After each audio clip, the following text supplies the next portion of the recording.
আজ রাতে ডালিয়ার খিচুড়ি করব, তার জন্য নিয়েছি ডালিয়া, মসুর ডাল, মুগ ডাল। আর মশলার মধ্যে নিয়েছি এখানে আদা আর কাঁচা লঙ্কা বাটা, ধনে গুঁড়ো, জিরের গুঁড়ো, হলুদের গুঁড়ো, পরিমাণ মতন লবণ আর একটা টমেটো কেটে নিয়েছি। আর ফোড়নের জন্য তেজপাতা, শুকনো লঙ্কা আর জিরে। আর সবজি দেব আলু, কুমড়ো, পেঁপে।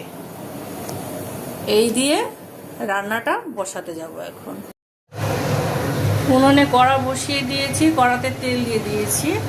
এখন রান্নাটা বসাবো। আমি এদিকে ডালটা ধুয়ে নিয়েছি, ঠিক আছে। এবার কড়াতে তেলটা দিয়েছি, ফোড়নটা দিয়ে দেবো।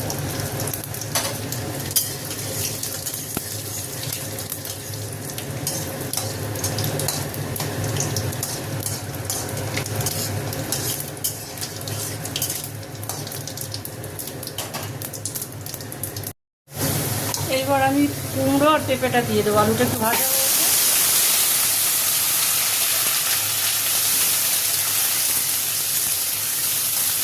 একটু নাড়াচাড়া করে আমি এর ভেতরে এবার এই মশলাগুলো সব দিয়ে দেবো। আদা, জিরে, ধনে, লঙ্কা সব কিছু একসঙ্গে দিয়ে দেবো। টমেটো, যা যা মশলা করেছি সব।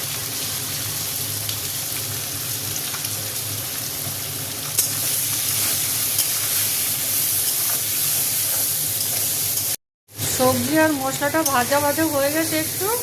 এইবার এর মধ্যে ডালিয়ার ডালটা দিয়ে দেবো।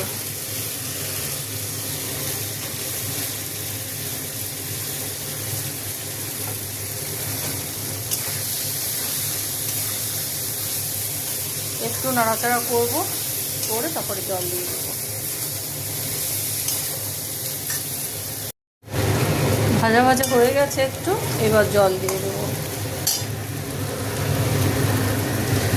গরম জল দেবো।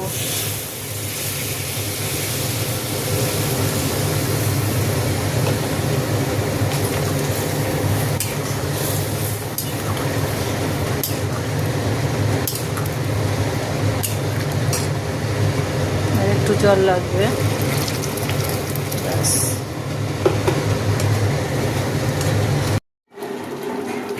এখন একটু ঘি দেবো,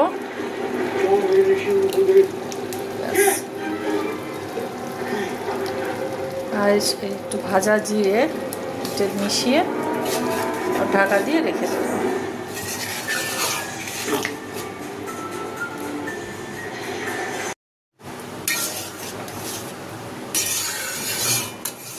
ঠিক আছে, তাহলে ও কাকে